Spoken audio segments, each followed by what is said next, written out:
Praise the lord. నజరేయుడైన యేసుక్రీస్తు నామంలో మీ అందరికీ కూడా ధన్యవాదాలు తెలియపరచుకుంటూ ఉన్నారు.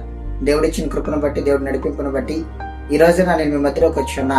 ప్రతిరోజు కూడా దేవుడు మనకు వాగ్దానం ఇచ్చి మనల్ని ఎంతగానో ధైర్యపరచుకుంటూ ముందుకు నడిపిస్తూ ఉన్నాడు. అలాగే ఈ రోజున కూడా ఒక వాగ్దానం ఇవ్వాలని దేవుడు ఎంతగానో ఆశిస్తూ ఉన్నాడు.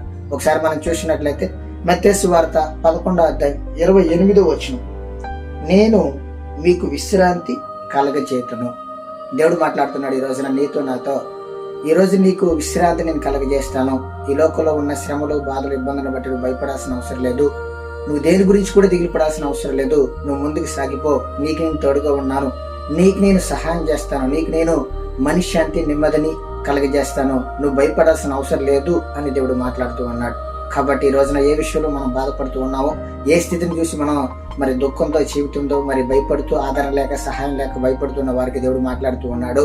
నువ్వు భయపడాల్సిన అవసరం లేదు. నీకు నేను సంతోషాన్ని, నీకు నేను మంచి ఆరోగ్యాన్ని దయచేస్తాను. నువ్వు భయపడద్దు, ముందుకు సాగిపో. నీకు నేను తోడుగా ఉన్నాను అని దేవుడు మాట్లాడుతూ ఉన్నాడు. ఆమేన్.